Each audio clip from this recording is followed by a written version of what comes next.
Hey everybody, this is Cameron from Warlord Chess, and this is a short tutorial on how to configure your Warlord Chess games. It is important to understand all of the available options to you to get the most out of your gaming experience. To play a game with people around you or against computer opponents, use the local game menu. There is a colored button here for each color player in the game. You can tap these buttons to add or subtract players. Note that when you change the players, you are changing the name of the game. You also use these buttons to select computer or AI opponents.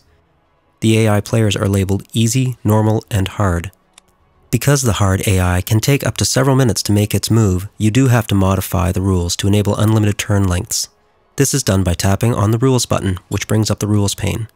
You can make games longer or shorter and give players a long time to think about their move or run a speed round. For hard AI to be enabled, you must set the turn length to unlimited. We close the pane and you will see that hard AI has become an available option. If you want to get back to classic rules, just tap on the rules again and hit reset to return to classic. Any hard AIs configured will revert to normal. When you have 4 players selected, you will notice these little lines on the board. By tapping these, you can join players together to form teams. You will notice the game representation in the lower right corner will show flags sharing the colors of the paired teams. Another way to cycle through the available play options is to tap on the Players button, which will cycle through the available options for the selected number of players. If we remove players from the game, you will see it continue to cycle through the available options for the number of players selected. When you have the game set up just the way you want it, tap on Start Local Game and get playing. To play with other human players online, we move to Game Center.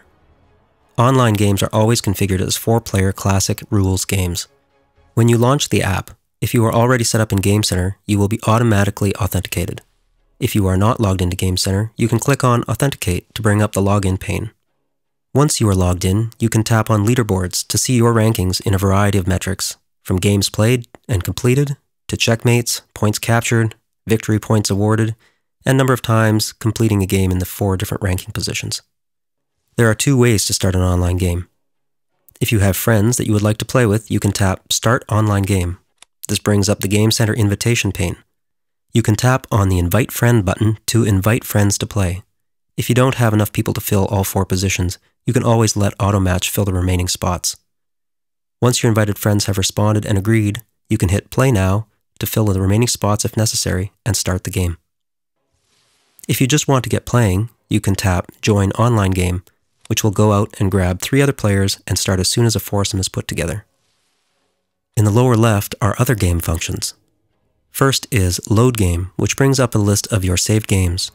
To help keep you organized, you will see the name of the game, the date and time the game was saved, the players in the game, the last turn played, and an indication of whether the game is still ongoing or has been completed. Just tap the game you want to load and it will start immediately. Next is the Settings pane. Here you can toggle on or off the help tips that showed up the very first time you launched the app. You can also select the rendering quality of the pieces in the game and turn environmental effects on or off. These have the greatest impact on the frame rate of the game.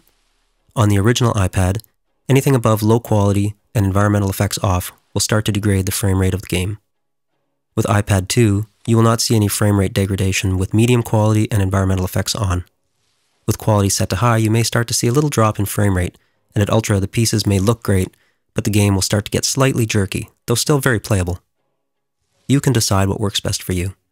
You also have control over the volumes of the background music and game sound effects. Tapping How to Play will take you to the Warlord Chess site, where among other things, you will find detailed rules to the game. These explain every aspect of the game and are worth going through to get a firm understanding of the board and the special moves. Hitting Home button and back to Warlord Chess will get you right back into the game. The Share button will bring up a pane giving you links for all the ways you can discuss and find discussion about Warlord Chess. You can rate and or review the app on the App Store, or tell a friend, which will set up an email for you to send to your friends to invite them to try the game. We also have links to all the social media sites where you can exchange thoughts about the game, find people to play with, and find more videos like this one. Finally, the About pane shows a list of credits and also gives a little backstory of the game and its relevant players. That's all for now.